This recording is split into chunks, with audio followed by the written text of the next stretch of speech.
My presentation will hopefully set the scene for the panel discussion later. So in terms of what I will cover, I'll start off by looking back at 2016. So pick out some of the key themes and events that obviously will most certainly define this year. I will then look at how they have impacted both the financial and real estate markets, and how these events are most likely to impact the Brexit negotiations.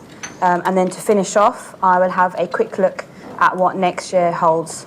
A full 8 years after the financial crisis, we are now entering a world where every aftershock, so whether it's set off by a slowing Chinese economy or potential central bank action, leads to disturbing headlines that raises further fears that another aftershock is just around the corner. This is an understandable reaction, given that the global financial crisis did expose the interdependent nature of the global financial system. So a crash in one part of the world led to an almost domino effect, which has taken many years to untangle. But the point here is that there are always going to be bumps along the road, but the world seems to continue on. Successful investors are those that are obviously focusing on the fundamentals. So having one eye on the international events and then looking at how these impact their local investments, and having that sort of approach will allow them or guard them against any overreaction to these aftershocks, especially now that we're entering a new post-crisis era. So we had the first political surprise of this year, which was the Brexit vote. So the polls predicted that there remain a majority before the final result. So now this is obviously highlighting how far from being accurate polls have become.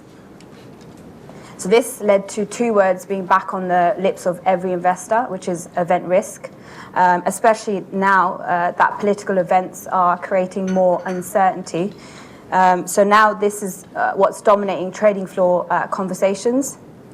Unlike most events, investors have to process. These binary events are much more stressful. So with obviously data that comes out, investors are able to adjust their positions. With these events, no such option is available, which is why we saw after the shock referendum result, financial markets did go into a tailspin, with the sterling crashing to its lowest level since 1985. But after the initial post-Brexit sell-off, financial markets were quick to quieten down. Despite the vote, the UK economy has been doing relatively well. So on the output side, the main surprise has been the services sector. The industrial and construction output did fall, but not excessively, and consumer indicators have held up relatively well. So we saw confidence did recover back fairly quickly. So this led to BNP Paribas revising up its growth forecast. So growth is now expected to average 2% this year. That's up from 1.6%, and 1.1% next year, which is up from 0.7%. Not only that, we saw obviously the likes of Apple and Google, and most recently Facebook, commit to UK investment post-Brexit. So things were not as bad as most initially had expected. So the next political surprise was Trump's election victory. So Trump, a real estate developer turned television reality star with no government experience, had less than 20% chance of becoming the next US president. Again, polls did get it wrong. So the Republican nominee defied the pre-election polls to take key swing states, winning in key battlegrounds such as Florida, Ohio, and Pennsylvania. But after the initial wobbles on the markets did welcome Donald Trump as the next president, with the strong dollar now indicating the expectation of an expansionary fiscal stance. If implemented, so this domestic policy shift should lead to higher domestic growth, higher inflation, and a tighter monetary policy. And if even in such a scenario, the implications for the Eurozone and the UK are still not very much clear-cut. So stronger growth in the US is likely to have positive spillover effects into Europe and elsewhere. However, Trump's protectionist stance against emerging markets could hit global trade, and that can indirectly impact Eurozone exports. In the short term, the higher perceived political risk will increase uncertainty and push up risk premia. So how does this all impact the real estate market? So just looking at the referendum vote, so the chart on the left shows the investment levels in the period, so the 2 months just after the vote versus the 2 months historically.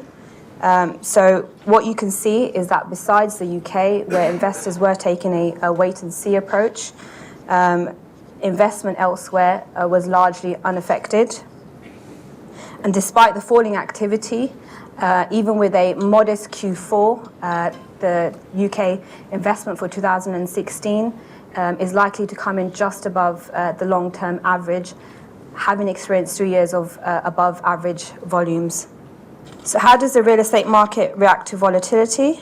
So this chart shows the S&P 500 volatility index, which is largely used as a measure of market risk.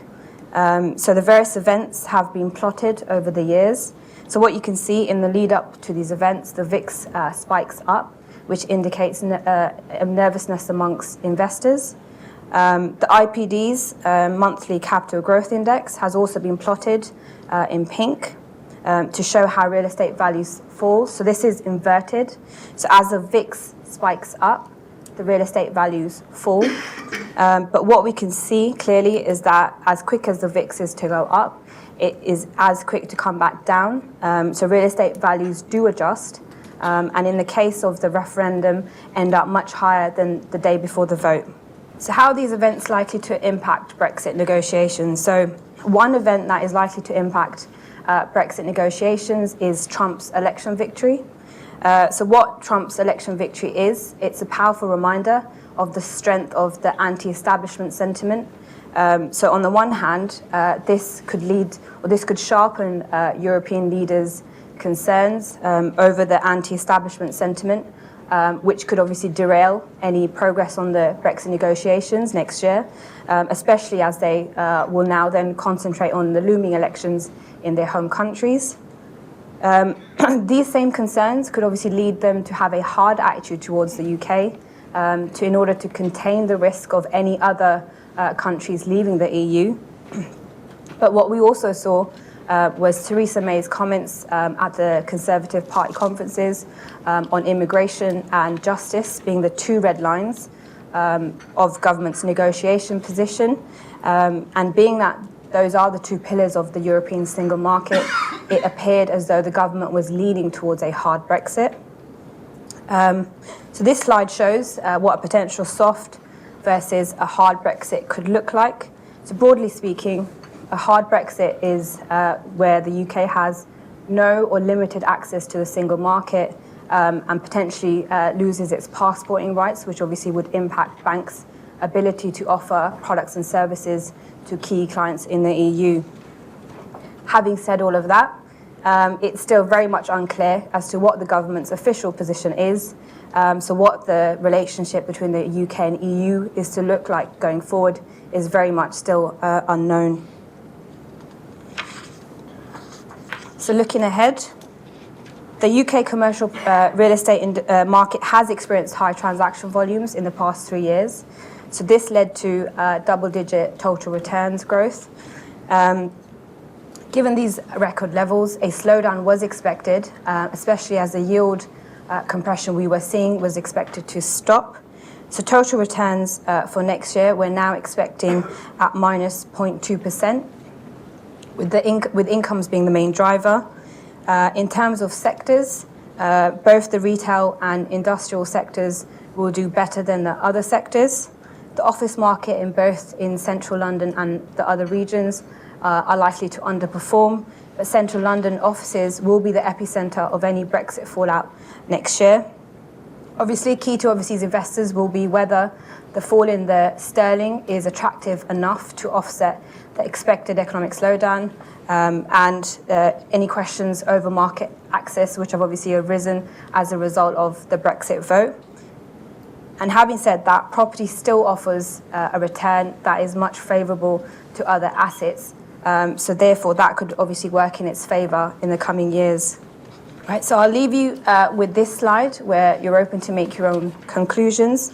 So next year will be a very interesting year where the more immediate impact on market and business sentiment will be via politics, especially as now markets are increasingly looking at elections in the looming in the region. So we've obviously got the referendum, Italian referendum, and elections in Netherlands, France, and Germany. What is becoming increasingly clear is that going forward, politics will drive the economics rather than the economics drive the politics. And with that, I'll hand you back to Richard.